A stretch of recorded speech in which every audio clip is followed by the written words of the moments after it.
Chairman Grosso and Chairman Mendelson and members of the council, thank you for the opportunity to testify today. My name is Jenna and I'm on the board of DC Strings Workshop, a nonprofit organization committed to bringing music to all parts of our city, particularly the underdeserved communities. To date, DC Strings Workshop has performed over 40 concerts, workshops, and performances in the district's libraries, schools, community centers, and museums. DC Strings Workshop operates from the belief that all people, particularly youth, should be experiencing the joys of music and have access to quality music instruction. I am here today to address the need to establish quality music programs and the vital role that DC Public Libraries play in providing a programming and opportunities for the district's youth. We agree with Mayor Bowser's call a few years back to transform our libraries into, using her words, life-changing centers.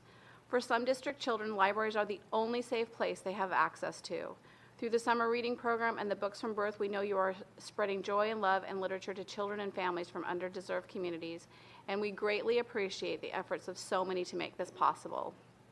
We appreciate DCPL's commitment to highlighting local, regional, and international musical artists, scholars, and authors. We call on DCPL to continue their work, developing and sustaining and highlighting the best of what makes the district cultural beacon of our country. As you continue the modernization of the DCPL facilities, we encourage you to continue to make these spaces available to community-based organizations for meetings, rehearsals, and community events. Libraries should become beacons of education and literature, whose doors are always open and celebrate what brings us together as a neighborhood, community, and a diverse city. According to the data from DCPS, from the 119 operating schools, there are barely a handful of high school band and orchestras in operation. Many schools DC Strings engages east of the river have broken instruments and equipment that should no longer be in the classroom. It is difficult for students to learn and become interested in pursuing an instrument if they do not have a functioning one.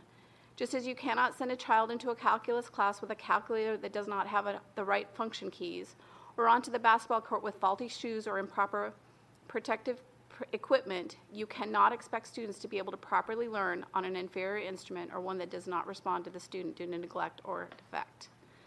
Currently, as you know, funding for elementary band and strings programs is allocated to schools on a per-pupil basis. Our neighboring school districts and surrounding jurisdictions make the investment of music education, instructors, and equipment and their music programs. We are calling on the council to make similar investments and double the music allocations per pupil, $10 for elementary school, $20 for middle school, and $30 for high school. We also encourage you to add $15 allocation for instrument repair and maintenance and $10 for field trips and music-related activities off campus. A week ago, Tanatalua Adumi, who is 8 years old, won the New York State Chess Championship. He taught himself to play while laying on the floor of a homeless shelter where he lived in New York. New York Times columnist Nicholas Kristof wrote, "The Tanny is a reminder of the principle that talent is universal, even if opportunity is not." I urge the council to support the request for increased funding for students so this talent can be discovered and nurtured. Thank you for this opportunity to testify today. Thank you. And you know, I also just want to say, Ms. Day, that I appreciate you being here on this idea. You know, we'll definitely try to see what the library thinks about moving this forward, expanding the what is it, like, I didn't entirely understand the $10, $15. Can you just explain that a little bit more? It's allocated per pupil. Yeah, and so so we're what does asking that that you work? double the amount so that there's money there so that the kids can have the music education. Okay. And we actually have our board meetings at the libraries.